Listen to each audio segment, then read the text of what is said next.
Isaac Getz, bonjour. Bonjour. Vous êtes professeur de leadership à l'ESCP Europe et vous venez de publier un livre sur le leadership sans ego. Alors pour commencer, est-ce que vous pouvez nous expliquer ce que c'est que le leadership sans ego?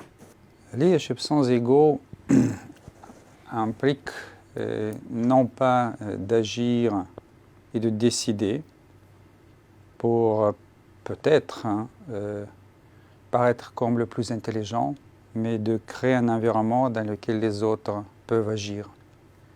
Et pour cela, il faut se subordonner aux salariés au plus bas salaire dans l'entreprise, car celui qui va agir, il faut se mettre à son service. Alors pourquoi est-ce que ce n'est pas encore aussi développé que ça pourrait l'être?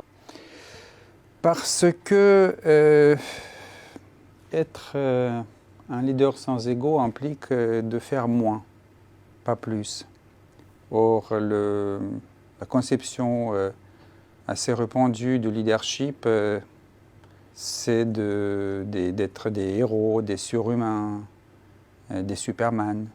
Et donc cette notion-là, qui implique quand même, pour le faire, de posséder certaines qualités, certaines convictions, notamment qu'on n'est pas justement le plus intelligent, qu'on n'est pas quelqu'un spécial, sont assez rares. Il faut savoir se remettre en question. Alors qu'est-ce qu'on pourrait faire pour qu'il y en ait plus dans les entreprises?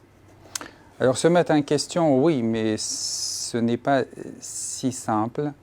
Bob Davids, mon co-auteur pour ce livre Leadership sans ego, il dit que c'est une ressource, ce n'est pas l'eau, ce n'est pas le pétrole, c'est pas la nourriture, mais c'est justement ce leadership sans ego qui est une ressource le plus rare sur la planète. Pourquoi elle est rare? Parce qu'il y en a très peu de gens, je parle cette fois-ci des patrons d'entreprise, qui possèdent ces qualités et ces convictions. Il y en a, j'ai étudié une centaine à peu près des patrons d'entreprise dans le cadre de cette recherche, qui ont ça, peut-être par l'éducation. La majorité, néanmoins, ont dû travailler, ont décidé de travailler avec des coachs pour les aider d'adopter une posture au service des gens. Et puis, il y a quelques cas rares qui ont dû consulter des psychothérapeutes. Alors quel peut être le rôle des écoles de management pour développer justement un leadership sans ego au niveau de l'entreprise?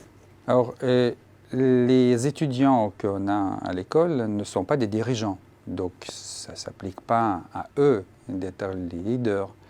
D'ailleurs, on ne fait pas de thérapie non plus à l'école. On fait un petit peu de thérapie de groupe dans nos cours. Voilà. Mais les écoles, ils ont un rôle à jouer pour transmettre des savoir-faire qui s'appliquent au domaine où le management est nécessaire. Les finances, supply chain, il y a beaucoup de domaines. Et en même temps, d'éclairer les élèves aux approches pour les domaines où le management ne s'applique pas, et notamment les êtres humains. Bien, merci beaucoup Isaac Getz pour cet éclairage sur le leadership sans ego. Je vous en prie.